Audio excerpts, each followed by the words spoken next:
Vasudevaya. Om Namo Bhagavate Vasudevaya. Om Namo Bhagavate Vasudevaya. Arjuna Vacha Sanyasam Karmanam Krishna Punaryogam Cha Shamsati Yachreya Etayorekam Tanme Bruhi Sunishchitam. Arjuna said, "O Krishna, first of all, you ask me to renounce work, and then again you recommend work with devotion. Now, will you kindly tell me definitely which of the two is more beneficial?" Text 2. Shri Bhagavanu Vacha Sanyasaha Karma Yogascha Nishreyasa Karabhubhav Tayostu Karma Sanyasat Karma Yogo Vishishyate. The personality of Godhead replied, "The renunciation of work and work in devotion are both good for liberation. But of the two, work in devotional service is better than renunciation of work." Text 3. Gneyaha sa nitya sanyasi yona dveshti na kankshati nirdvandvo hi mahabaho sukham bandhat pramuchyate. One who neither hates nor desires the fruits of his activities is known to be very renounced, always renounced. Such a person, free from all dualities, easily overcomes material bondage and is completely liberated, O mighty armed Arjuna. Text 4. Sankhya yogo prathak balaha pravantanti na panditaha ekam api achistatha samyag ubhayor vindate phalam. Only the ignorant speak of devotional service, karma yoga, as being different from the analytical study of the material world, Sankhya. Those who are actually learned say that he who applies himself well to one of these paths achieves the results of both. Text 5. Yat sankyaha prapyate sthanam tad yogerapi gamyate ekam sankyam cha yogam cha yaha pashyati sapashyati. One who knows that the position reached by means of analytical study can also be attained by devotional service, and who therefore sees analytical study and devotional service to be on the same level, sees things as they are. Text 6. Sanyasastu mahabaho dukham aptim ayogataha yoga yukto munir brahma nachirendati gacchati. Merely renouncing all activities, yet not engaging in the devotional service of the Lord, cannot make one happy. But a thoughtful person engaged in devotional service can achieve the supreme without delay. Text 7. Yoga yukto vishuddhatma vijatma jitendriya sarva bhutatma bhutatma kurvan api na lipyate. One who works in devotion, who is a pure soul, and who controls his mind and senses is dear to everyone, and everyone is dear to him. Thou always working, such a man is never entangled. Text 8 to 9. Neva kinchit karomiti yukto manyeta tattvavit pashyan shrinvan sprashan jigran ashnan gachan swapan svasan pralapan vishrajan granan unmishan nimishan api indriyani indriyarteshu vartanta iti dharayan. A person in the divine consciousness, although engaged in seeing, hearing, touching, smelling, eating, moving about, sleeping, and breathing, always knows within himself that he actually does nothing at all.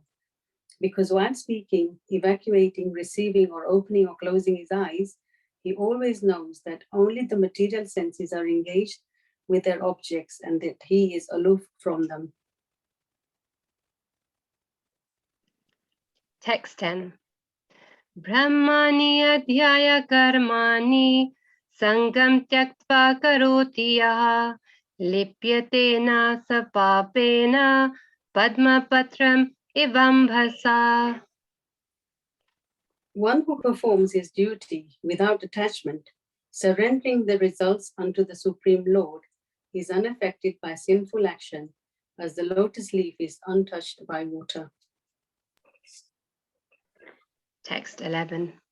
Kayena manasa buddhya kevaler indriyerapi yoginaha karma kurvanti sangam tyaktatva shudhaya.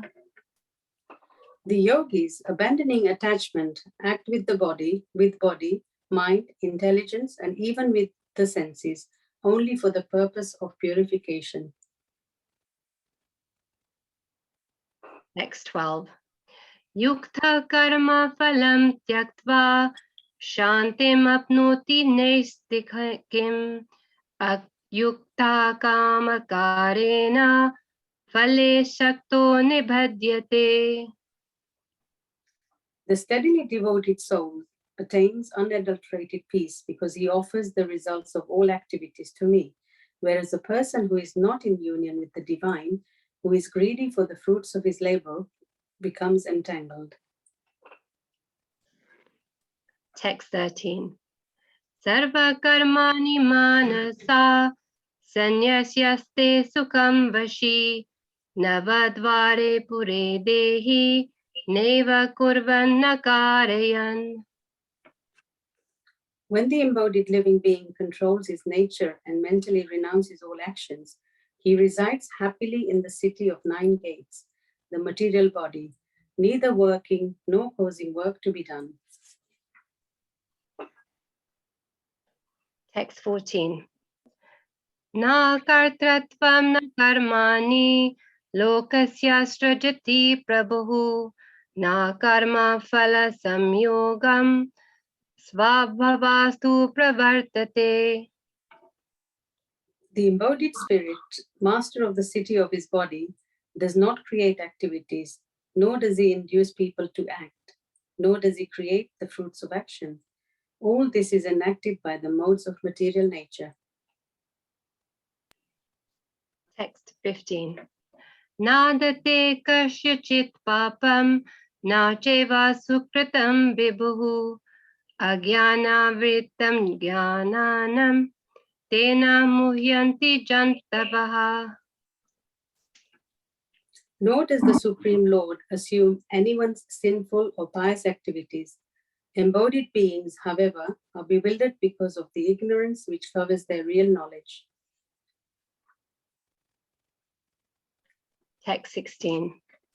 Jnanena tu tad ajnanam yesham nashitam atmanaha teshamadityavat jnanam prakashyati tatparam.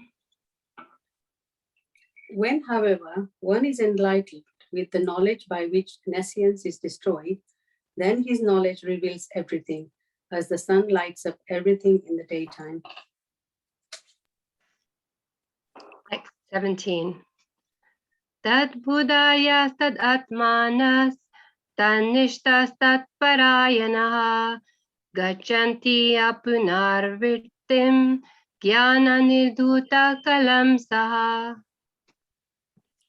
When one's intelligence, mind, faith, and refuge are all fixed in the Supreme, then one becomes fully cleansed of misgivings through complete knowledge, and thus proceeds straight on the path of liberation. Text 18. Vidya vinaya sampane brahmane gavihastini Shuni cheva shvapake cha panditaha samadarshinaha. The humble sages, by virtue of true knowledge, see with equal vision a learned and gentle Brahmana, a cow, an elephant, a dog, and a dog-eater, outcast. Text 19. Eheva terjitha sargo yesham samyesitam manaha nirdosham hi shramam brahma tasmad brahmani te stitaha. Those whose minds are established in sameness and equanimity have already conquered the conditions of birth and death. They are flawless like Brahman, and thus they are already situated in Brahman. Text 20. Na praryashyat priyam prapya nodvijit prapcha cha priyam stira bhudir asamudho brahmavid brahmani stitaha. A person who neither rejoices upon achieving something pleasant nor laments upon obtaining something unpleasant, who is self-intelligent, who is bewildered, and who knows the signs of God, is already situated in transcendence.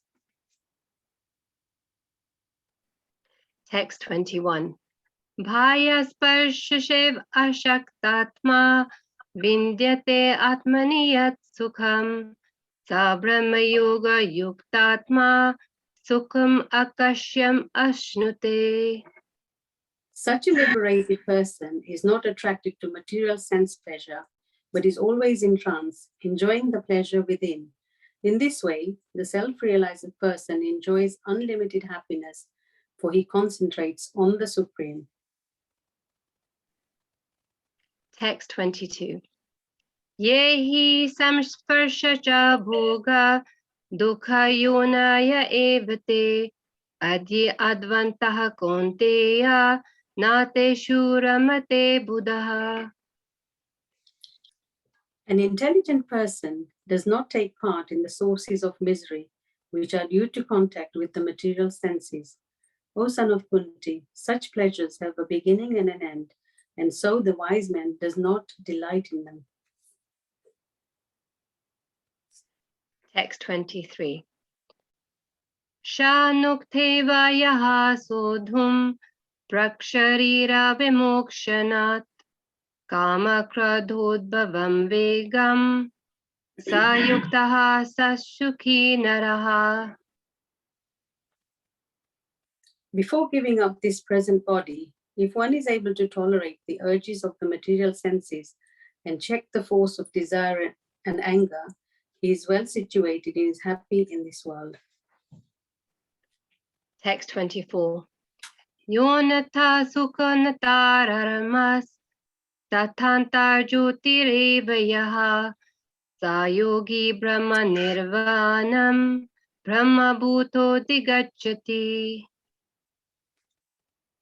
One whose happiness is within, who is active and rejoices within, and whose aim is inward, is actually the perfect mystic. He is liberated in the Supreme, and ultimately he attains the Supreme. Text 25. Labhante brahma nirvanam rasaya kshina kalmaschaha chinadveda yatatmanaha sarvabhuta hite rataha. Those who are beyond the dualities that arise from doubts, whose minds are engaged within, who are always busy working for the welfare of all living beings, and who are free from all sins, achieve liberation in the Supreme. Text 26. Kama krodha vimuktanam yatinam yatachetasham abhito brahma nirvanam vartate vedatatmanam. Those who are free from anger and all material desires, who are self-realized, self-disciplined, and constantly endeavoring for perfection, are assured of liberation in the Supreme in the very near future. Text 27 to 28. Sparshan kritva bhirbhamyams kakshushtevantare bhruvoh pranapana samo kritva nasabhyantara yatindriya manobudhir munirmoksha parayanaha vigate cha bhaya krodho yaha sada mukta eva saha. Shutting out all external sense objects, keeping the eyes and vision concentrated between the two eyebrows, suspending the inward and outward breaths within the nostrils, and thus controlling the mind, senses, and intelligence, the transcendentalist aiming at liberation becomes free from desire, fear, and anger. One who is always in the state is certainly liberated. Text 29. Bhoktaram yagnatapasam sarvaloka maheshwaram suhurdam sarva bhutanam gnatva mam shantim rachati. A person in full consciousness of me, knowing me to be the ultimate beneficiary of all sacrifices and austerities, the supreme lord of all planets and demigods, and the benefactor and well-wisher of all living entities, attains peace from the pangs of material miseries. Thus end the Bhaktivedanta purport to the fifth chapter of the Srimad Bhagavad Gita in the matter of Karma Yoga or action in Krishna consciousness. Hare Krishna. Hare Krishna, thank you so much. Wonderful. Pushpa Mataji, very nicely recited the English.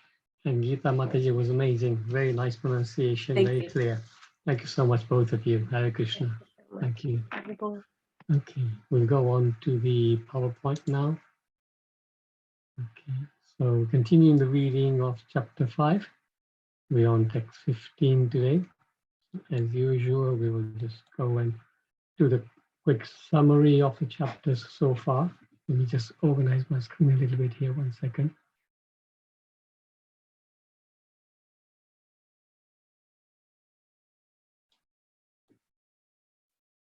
Okay, so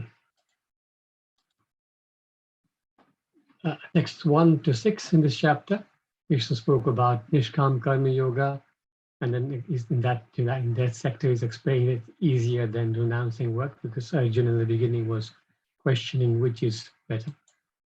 And 7 to 12, Krishna spoke about how to perform the Nishkam Karma Yoga. And now this current section, which is 13 to 16, Krishna speaks about the platform of knowledge, knowing the three doers. So today's text is 15. Om Namo Bhagavate Vasudevaya. Om Namo Bhagavate Vasudevaya.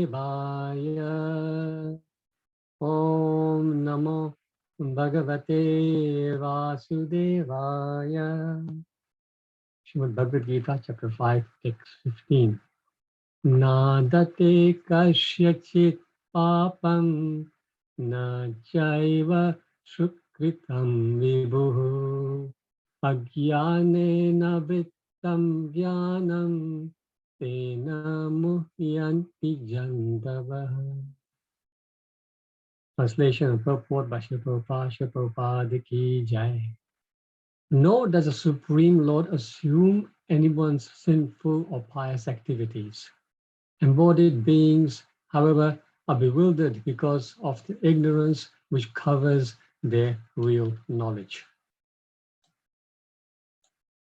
So we got a longish purport. I've got it on 3 pages. So we'll just go and just at random I'll pick people who haven't heard from before, hopefully. Let's just see if I can find. Okay, I've got Kamalangi Mataji. Kamalangi Mataji, take it to the first page. I'll make a note so I don't forget. Kamalangi Mataji. And then Kanta Mataji can do the second page. And then Ajay Mukunda Prabhu, perhaps you can do the last page. Okay, so Kamalangi Mataji, if you can unmute yourself with the first page.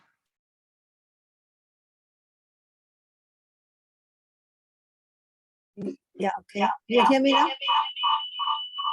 can hear me, Prabhu? We can hear you, but there's an echo coming, which looks like you've got two devices Yeah. on Zoom. So one of them you need to put on mute, on like low volume. Yeah.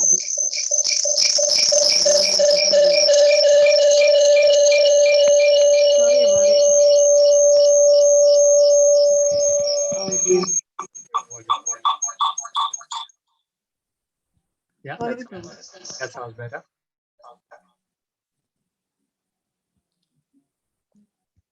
Are you there? Yeah. I'm there. I'm Okay, go for struggling. it. Oh, sorry, I got to turn the page. Yes, sorry. Okay, page 1. Okay, I did that. Okay. Good. Okay. The Sanskrit word, can you hear me, Prabhu? Yes, we can hear you. Thank you. The Sanskrit word Vibhu means the Supreme Lord who is full of unlimited knowledge, riches, strength, fame, beauty, and renunciation. He is always satisfied in himself, undisturbed by sinful or pious activities. He does not create a particular situation for any living entity, but a living entity bewildered by ignorance desires to be put into certain conditions of life, and therefore his chain of action and reaction begins. A living entity is by superior nature full of knowledge. Nevertheless, he is prone to be influenced by ignorance due to his limited power. The Lord is omnipotent, but a living entity is not. The Lord is Vibhu or omniscient, but the living entity is Anu or atomic. Because he is a living soul, he has a capacity to desire by his free will. Such desire is fulfilled only by the omnipotent Lord. And so when the living entity is bewildered in his desires, the Lord allows him to fulfill those desires. But the Lord is never responsible for the actions and reactions of the particular situation which may be desired. Being in a bewildered condition, therefore, the embodied soul identifies himself with the circumstantial material body and becomes subject to the temporary misery and happiness of life. Thank you very much, Kamalani Mataji. Very nice. You're welcome, Prabhu. Welcome. Thank you. Perfect. Page 2, Sukanta Mataji, please.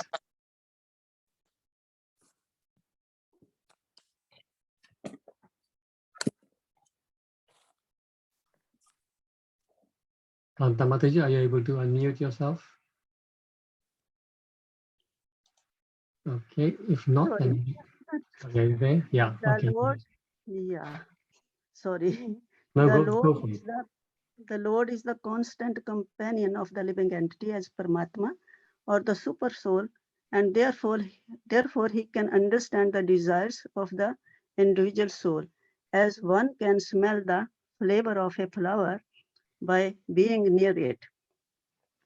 Desire is a subtle form of conditioning for the living entity. The Lord fulfills his desire as he deserves. Man purposes and God disposes. The individual is not, therefore, omnipotent in fulfilling his desires. The Lord, however, can fulfill all desires, and the Lord, being neutral to everyone, does not interfere with the desires of the minute, independent living entities. However, when one desires Krishna, the Lord takes special care and encourages one to desire in such a way that one can attain to him and be eternally happy. The Vedic hymns therefore declare, Esha yu hai eva sadhu, karma karayati tam yam evo lokebya yunishaste. Can't do that. Esha yu evi sadhu, karma karayati yam ado nishi shate. The Lord engages the living entity in pious activities so that he may be elevated. The Lord engages him in impious activities so that he may go to hell. Kaushitaki Upanishad 3.8. Hari Bol. Thank you. So you've done so well. Actually, Katamata, even the Sanskrit you decided quite nicely. Thank you so much. I tried. I love it, but I never practiced actually. No, but But today you did quite I well. love it in Hindi. If there is Hindi, I can do it. Thank you so much. Okay, so Thank Ajay you. Mukund Prabhu, if you can do the third page, please.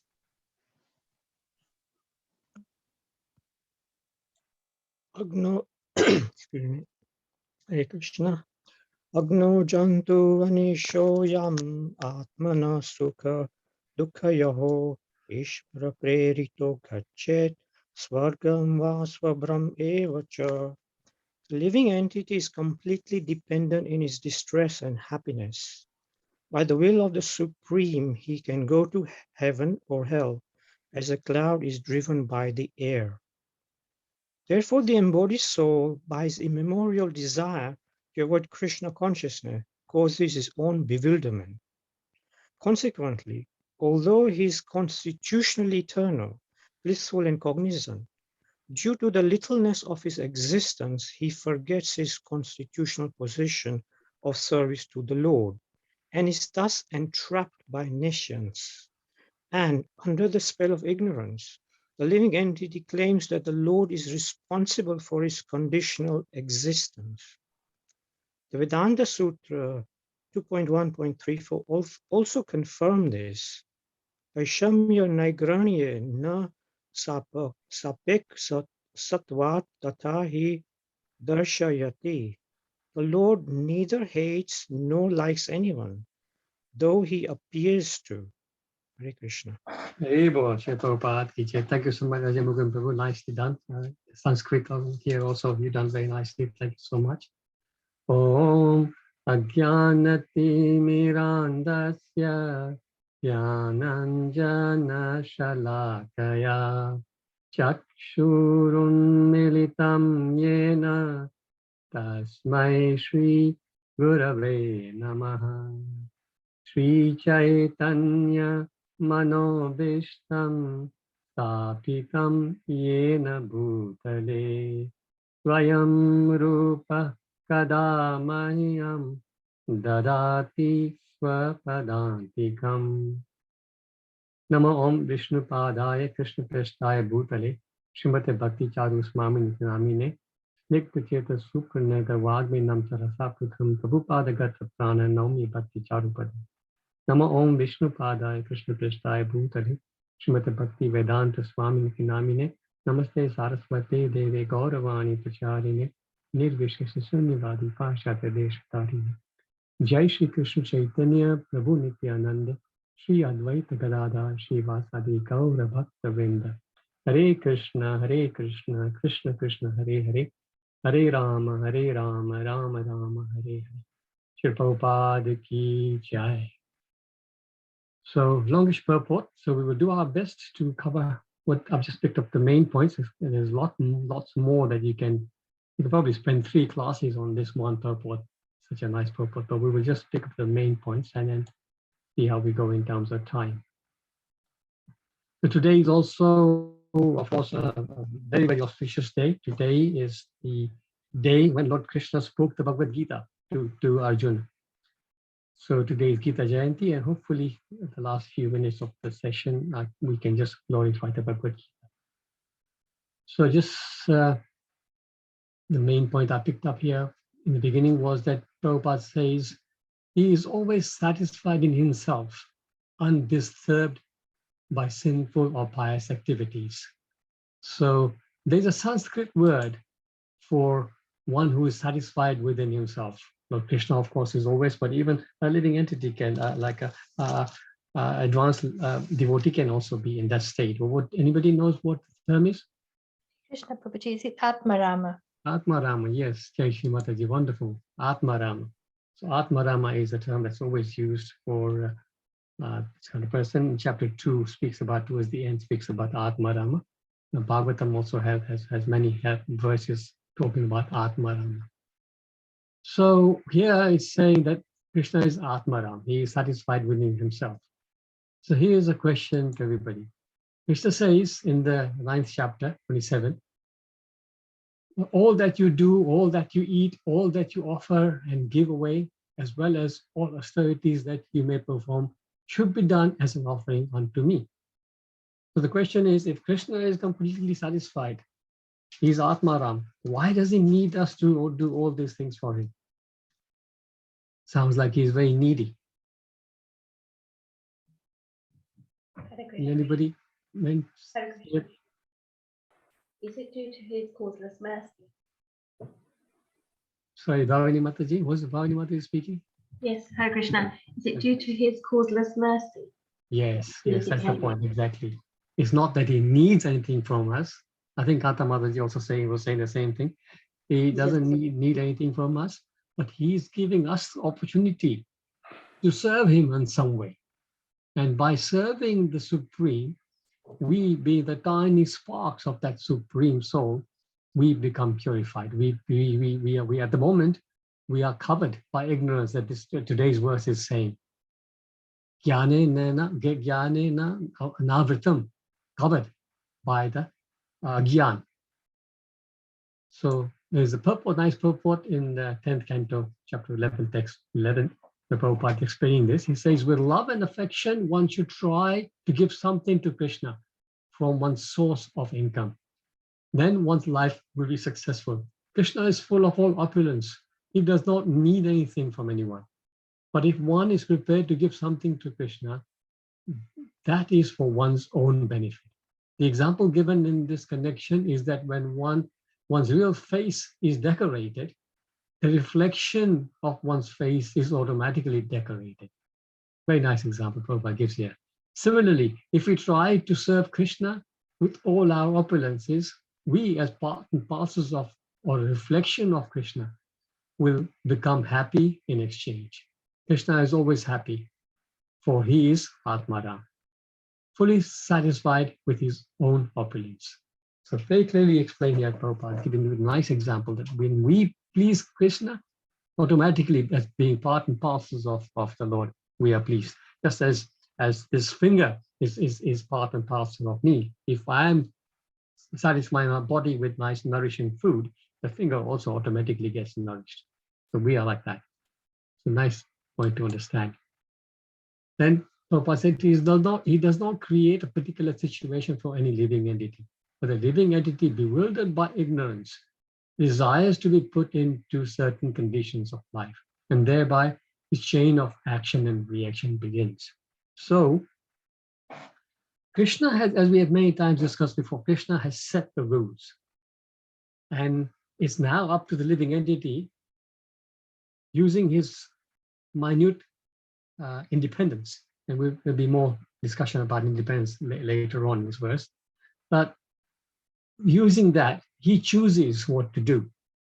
So it's not that Krishna is arranging his situation, but he himself is creating the situations that will then lead to the chain of action and reaction. There's a verse in the 13th chapter which describes this particular situation. Anybody know this verse?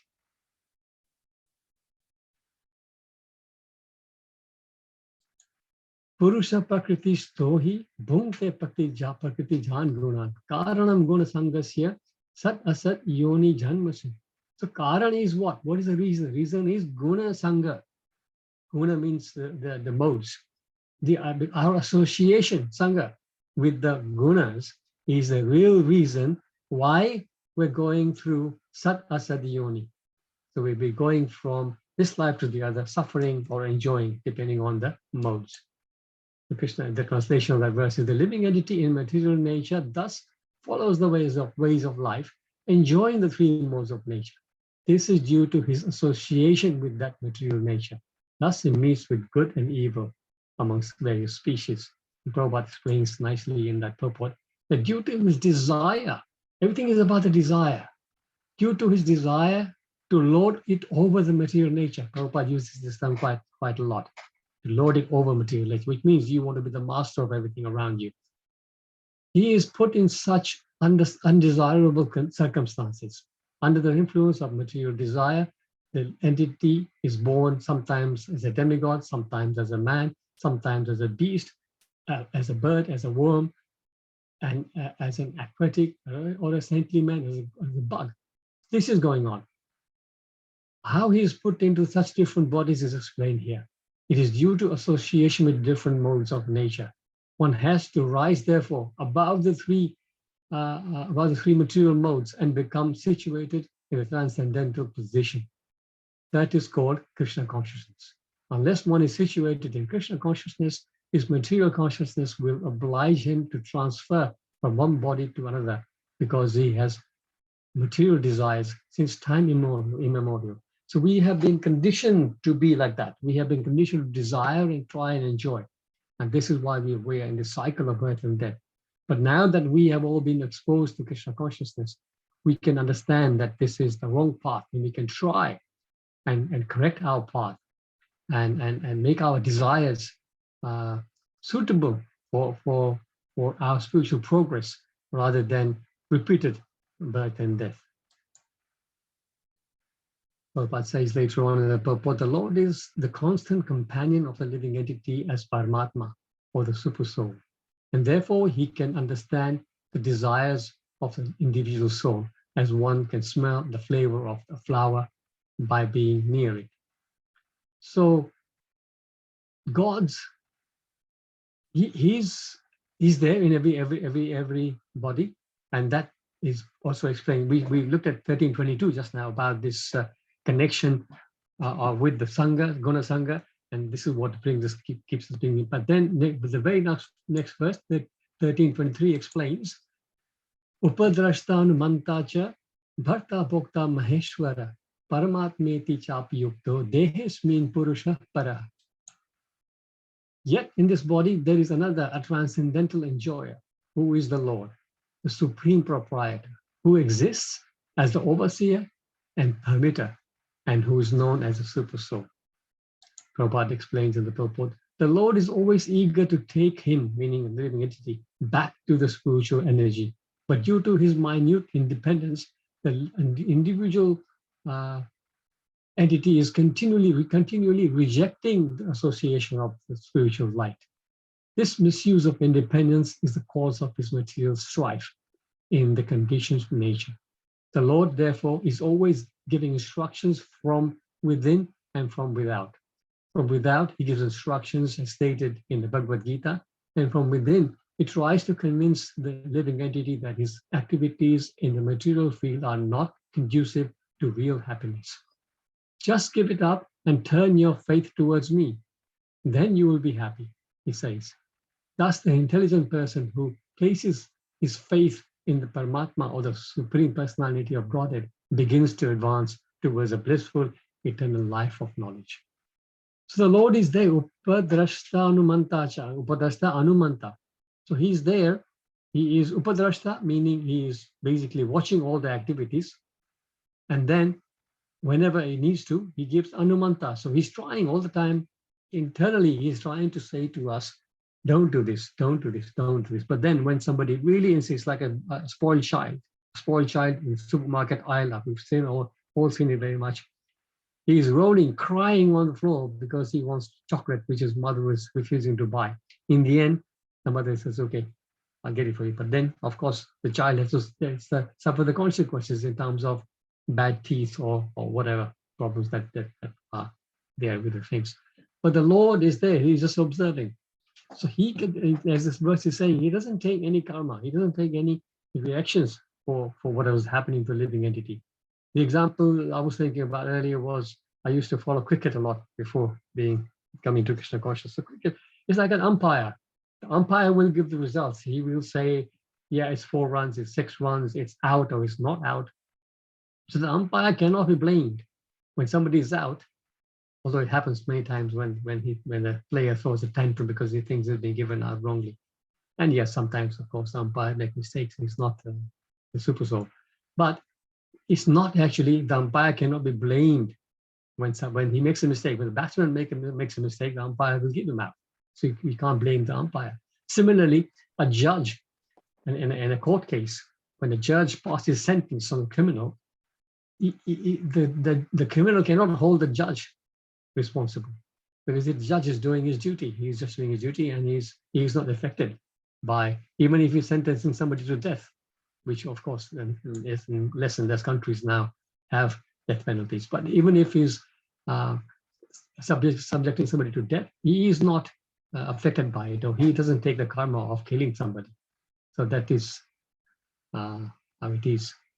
So then one may ask, here I was thinking somebody may ask that if why does God give this independence? We'll be all so much happier if we were not given the independence. And Krishna just makes us do things that we can make progress back towards the spiritual sky. But then it's explained that the Lord is Swarad. He is completely independent.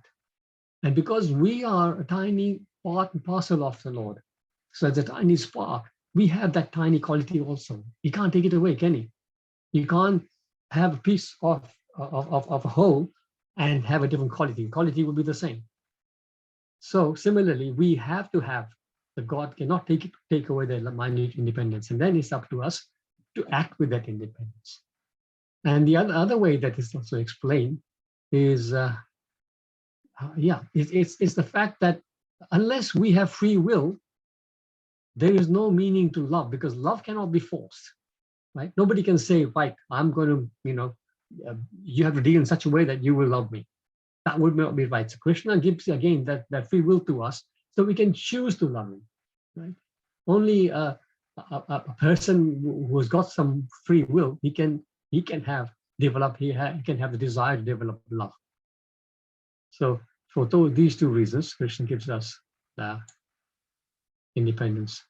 So then Prabhupada says the individual is not therefore omnipotent in fulfilling his desires, which means that he cannot, we can desire, all we can do is desire, but we need help.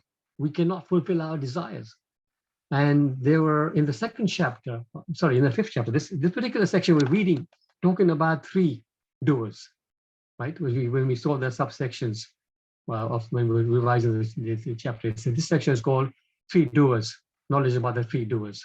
So concept 1 in the Bhagavad Gita about the soul not being the only doer is here, the three doers. Who knows the three doers?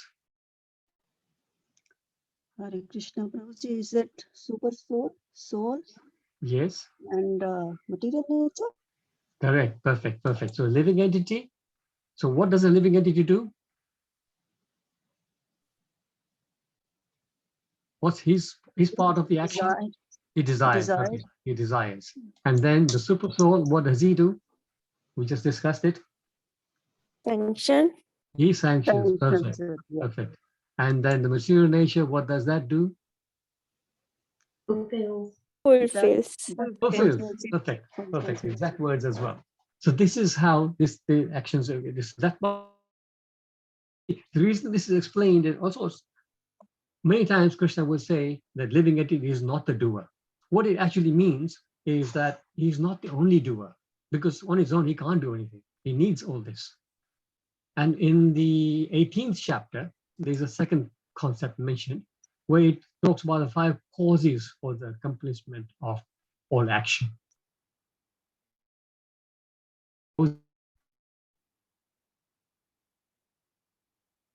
5 factors of action. Okay. Is somebody unmute? Ajay Mukund Prabhu, I can see you unmuted. Oh no, he's got mute again. So okay, so the 5, these are like that. Explain place of action, which is the body. That's number 1, first actor. Second is the performer. So this is the desire, living entity desires, right? He has to desire, then the body has to be there for him to perform that action, right? And then the third is the various senses, because we need our senses to perform those actions. But even the desire, we need the senses. Then it is the different kinds of endeavors. So those also form part of this, the factors. And the last one, of course, everybody can guess is? Body. The body already come in the first one. Oh yeah. The most important one. Super soul. Yes. Perfect. Yes, exactly. So see, all these 5 factors have to be there for any action to happen. So somebody says, I worked so hard and I made so much money and I built this big house and I did this. No, you didn't. You did just a tiny part of it. But, everything else had to come together for that to happen. And the most important was the super soul. The super soul had to give you the permission to do all that. In the purport, Prabhupada says, man proposes, God disposes. But God will dispose. Man can propose whatever you like. I can propose that I want a Rolls Royce outside my house right now. God is not our servant. So God will only dispose if we deserve. So there's desire and there's deservation. So if we don't deserve, the super soul will not give us. So this way, whenever we get something, we have to understand that we deserved it because of our previous karma, and because of our previous karma, the super soul allowed it, and because the super soul allowed it, the senses began to work, and the whole thing came together with the material nature fulfilling our desire. Time's running on. I'm not sure. Okay, right. So then, here, Prabhupada is saying, however, when one desires Krishna, the Lord takes special care and encourages one to desire in such a way that one can attain to him and be eternally happy. So I love this picture always, whenever I see this picture. Anybody know who's Krishna and who is Krishna hugging? Gopakumar. Gopakumar, yes, Mataji. So you see, we know the story in the Brihad Bhagavatamritam. Gopakumar goes from one place to the other, looking for the final satisfaction. He doesn't really know what he was looking for. Fine, he went to the heavenly planets. First of all, he went to nice places on Earth, then he went to heavenly planets. No satisfaction anyway. He went then to Brahmaloka, still no satisfaction. He went to Vaikuntha Loka, where he was there with Lord Vishnu. Even then he wasn't satisfied. He then realized that his desire was to meet that blue boy with the flute, playing with the cowherd boys. And finally, when he arrived, look at the hug that Krishna gives him. So devotees, this hug is waiting for all of us. All of us can deserve, of course we can desire this, but we can deserve it by acting in Krishna consciousness.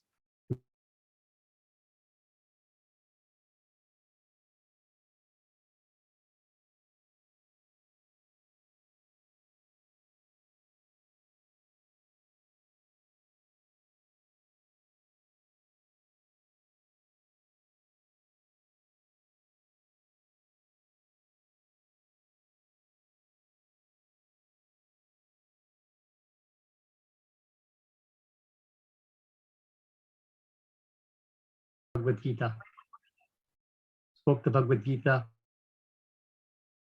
to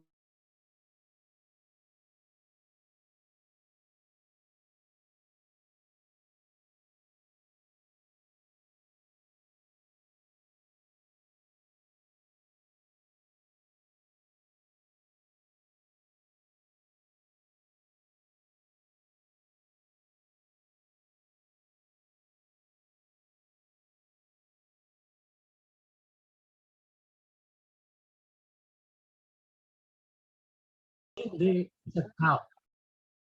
All the Upanishads are, if they are like a cow, then Dogda Gopala Nandana, which means that the cowherd boy is Gopala Nandana, is Krishna. Partho Vatsa, so the calf is Partho. Partho means Arjun. Arjun is a Vatsa. And who is Bhokta? Who is Bhokta? Sudhir. Sudhir means intelligent persons who have seen the light. They are the enjoyers. They are Bhokta. So as we know, when a cow gives milk, the calf enjoys the milk, but the calf cannot take all the milk. The cow is designed in such a way, the Lord, the material nature has made the cow in such a way, so it gives the abundance of milk, which then can be given to human beings.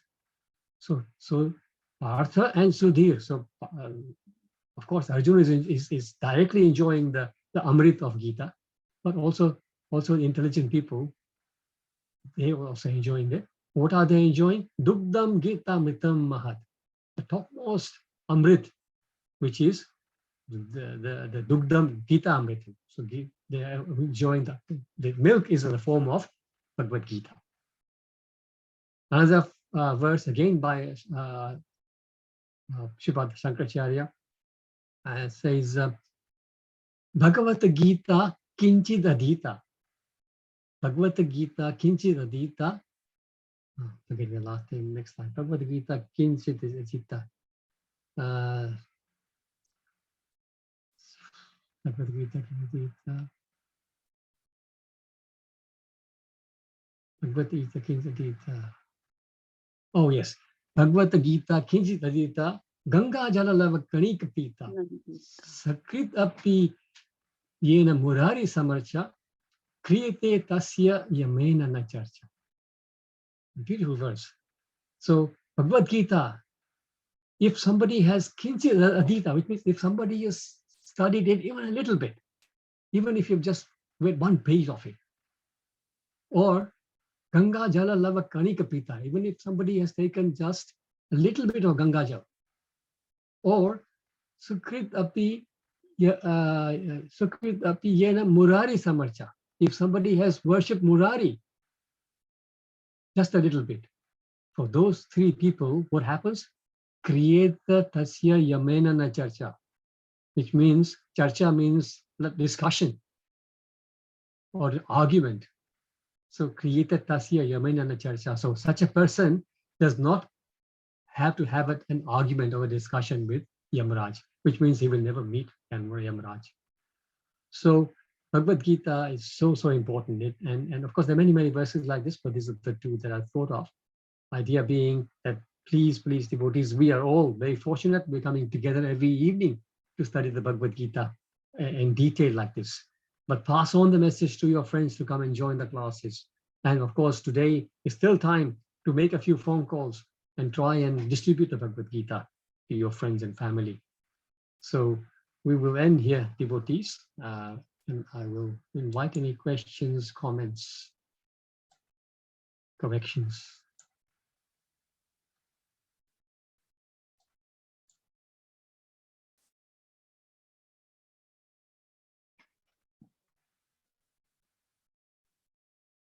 There's some message. Let me just quickly go to the messages. Okay. So the first one is from Surabhi Mataji. Hare Krishna. Hare Krishna. Surabhi Mataji, yes. So too deep a text today. We'll read later again. But just a general question. May I ask you? Do you still follow? Do you still follow cricket after you joined KC, or did you give it up more time to us? Yeah, exactly. So. Nice question you asked me, Surabhi Mataji. It's like this. Before Krishna consciousness, I would sit for 5 days of a test match in front of television or actually at the ground and watch. Now, of course, I don't have time. I must admit, I haven't completely lost the taste for it.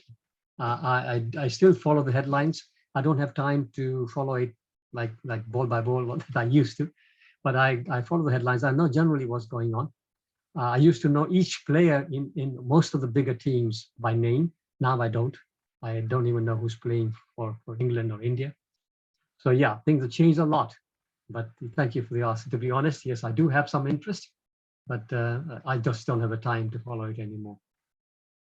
Then I've got an iPhone speaking to me saying the purport ends saying that the Lord neither hates or likes anyone, but we always hear that he protects his devotees. Are the two consistent? Yes. So Krishna says, Name Dvesho na priya, Name Dvesho na priya. Please go. It's 929. Name Dvesho na priya, but it's not coming. Can somebody look it up quickly? 929. But while somebody's looking at it, basically Krishna says, what's the first of all, Krishna is like a fair judge. So he is not favoring anybody particularly or not favoring anybody. But having said all that, he's equal to all in the sense that he's giving the opportunity to everybody. In that way, he's equal, right?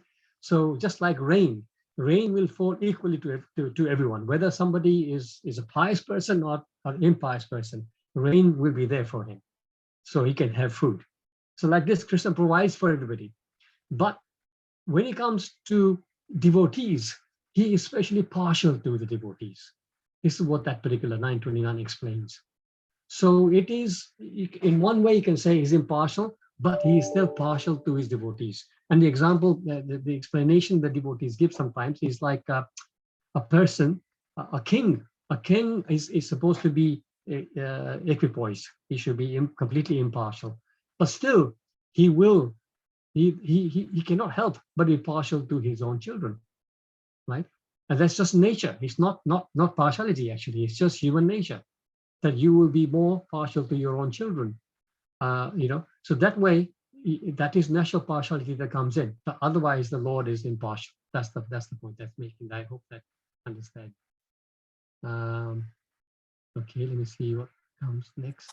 Prabhuji, 929, shall I say it? Yes, please, Manmohani Mataji. It is Samoham Sarve Bhutesu Name Devasyosti Na Priya Ye Bhajanti Tu Mam Bhaktya Mai Dedesu. Yes. He says, I envy no one. English I can remember, I think. I envy no one, nor am I partial to anyone. But whoever renders service to me in devotion is a friend, is in me, and I'm also a friend to him. Is that correct, Manmohini Mataji?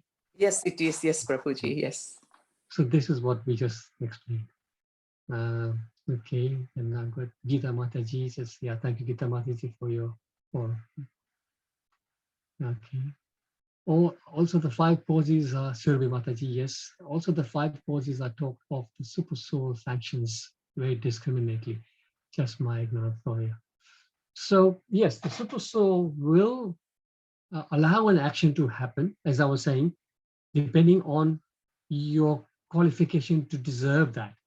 So we can, like the example I gave, I may want a bungalow by the seaside, but does my karma allow it?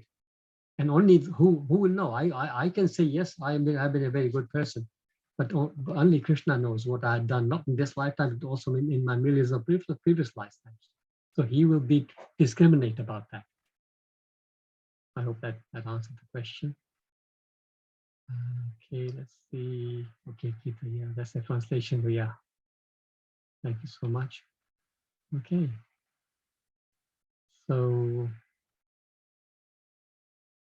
if there's no other questions, I'm going to just share a little bit of, because this month 4 is a month for book distribution, the importance of book distribution. I just wanted to share something. You know, I always, whenever somebody asks me, how did you come to Krishna consciousness? And I always think about the time when I met Radhakanta Prabhu. My uncle had passed away, and as we have the custom of having like a 12 evenings, we meet and do prayers. So at one time, and then different people from the community used to come. I wasn't connected to Krishna consciousness. I wasn't connected to the temple at all at the time. But Radhakanta Prabhu came one time and he gave a class. Most of the other speakers who would come, they would speak. They would just do some bhajans or just do, if they're doing some talk, it'll be in Gujarati. But Radhakanta Prabhu did a session, of course, in English, speaking from the Bhagavad Gita or Prabhupada. And I was just mesmerized by the class. And fortunately, Krishna's arrangement was that I was then asked to take him back home. He didn't have a car, so I drove him back. So of course we had a discussion along the way, and he invited me to his class and Sangha, and that Sangha is still going on, and I'm still a member of the Sangha. And that was in 2002. And I thought that was the beginning of my Krishna consciousness. But when Vaisheshika Prabhu was recently giving a seminar, and he was speaking about how these books, he was saying, so anybody who hasn't been out book distributing either on the streets or door to door, please listen carefully. It's the effort that matters. That when the person opens the door, whether it takes the book or doesn't take the book, doesn't matter. Number one, if he sees a devotee, already he's getting sukriti, another sukriti. Number two, if he sees the book, he's getting it. That's why I always hold the book in my hand when they open the door. Number three, if I touch the book, because if I hand the book over and they held it, even if they don't give it back because they're not interested, they held the book, already they've got sukriti coming their way. If they read a sentence from it, open it and read it, they've got amazing mass. But if they keep it in the house and read it, that's amazing. But actually, even if they keep it and not even touch it afterwards, just leave it there, even then, they get amazing kind of blessing, which will work. Prabhupada used to say that these books are like time bombs. So at some point, they will explode and the devotee will become a devotee. So here, person will have become a devotee. In my case, then I realized actually I was able to reconnect something that I had missed out before. So I had when I was in business, I had an office and a warehouse in Perivale, near in Greenford. And one time, and at that time I was complete karmi, just working hard, trying to make as much money as I can and enjoy life as much as I can. So one time the receptionist rang and said, there's somebody here from the Hare Krishna temple and he wants to see the boss. And I was surprised. No, I don't know anybody from Hare Krishna. Who's come to see me here? So this devotee walks up and comes into my office. It's just a very, very gentle mannered, very sort of humble devotee, very soft spoken. And this is 1992, so he was talking about the temple being closed. I didn't even know that this was going on. They wanted to close the temple down, and they were looking for support, and they needed money to, for various things. So can I help? So although, like I say, I wasn't following Krishna consciousness, I'd been to temple maybe once, long time ago. I didn't even know anybody there, but I thought, okay, it's a good cause, and I wrote a check and I gave it to him.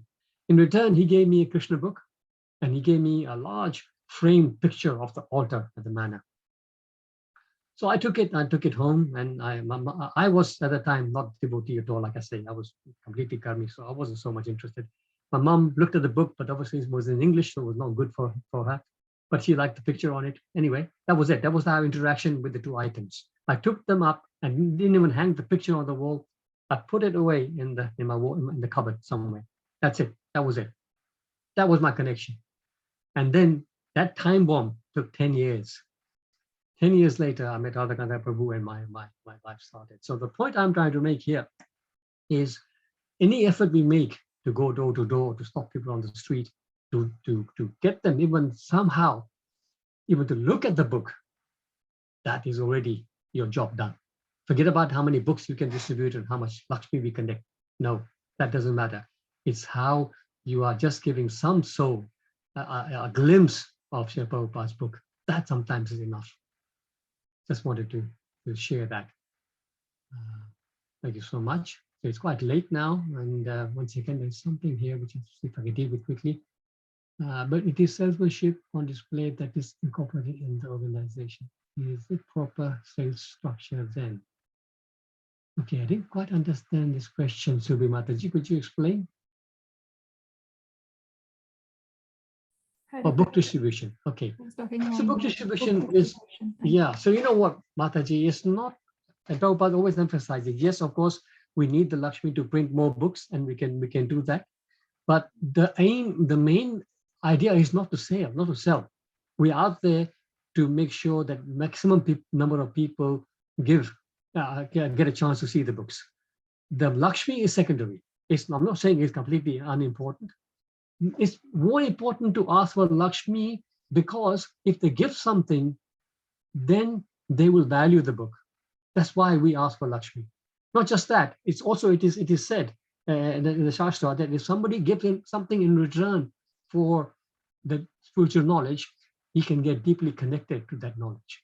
So that is why we ask for Lakshmi. So it's not really sales. I'll tell you, when I go out regularly, I of course I want to make sure that I don't give books away just freely, putting into people's letterboxes just for numbers. No, I only give a big book out to somebody. Either he's giving me Lakshmi, that way he's connected, or sometimes I give the book away without taking the money, when I can see the spark. I can see that person's really interested, but he generally hasn't got the money, right? So recently I used a trick that another tactic that Vaishashika Prabhu had taught us in the seminar. So just on Sunday, Sunday I was Avinash Prabhu, myself, and the whole team. We were in North Harrow. So I knock on this door, and a young person comes out in a black body, and he says to me, "How can I help you?" So I said, "Look, books about yoga, usual thing, yoga, meditation, this, and everything." He says, "I'm not really that much into yoga, but my girlfriend is. But we have so many books," he says. I don't really want books. So I said, no, this is completely different. I tried to explain to him that this is about the soul and it really gives you a different angle about yoga and everything. And he held the book. He was holding the book and he was thinking, take it or not. So then when I said, we don't sell it, but if you care to make a small donation, we welcome it because it'll help us to print more books. He said, sir, and he was giving the book back to me. He was saying to me, I really don't have money. I generally don't have any money with me. So I said to him, and this is what Vaishnav Prabhu said. He said, we don't need the money. We actually have plenty of money. The reason I'm asking for the money from you is if you give something in return for the knowledge, you will be deeply connected to the teachers and the knowledge itself. He says, but sir, I really don't have money. I said, okay, give me 10 pence. This book is worth much more than that, you can see, but give me 10p, that's all. He said, I don't have cash because I just use cards. I don't have a single penny in the house. I said, okay, do you have some fruit? He says, yes. I said, go, give me some fruit. He went upstairs. He went back. His flat was upstairs. He went upstairs, came down with 2 bananas. I took the 2 bananas from him and gave him the book. I gave one to Avinash Prabhu. I came home, offered the banana to the Lord, and I enjoyed the banana. Point here is that he gave something in exchange for the book. Thank That you. is important. Thank you so much. It was quite nice. Thank you. Hare Krishna. Thank you. Thank you so much. Okay, so who's one more? Last one, Shalaja Mataji is saying, book is Krishna himself. Exactly. Book is Krishna himself. Exactly. No difference with Krishna him. If he's got a place anywhere and he makes space stand out. Absolutely. So the book, wherever it goes, it will one day stand out and make its value worth. Devotee, sorry, it's taken it longer than normal. But thank you so much. Happy Gita Jayanti to everybody and wish you all a safe time. Manchakalpatarubhyasya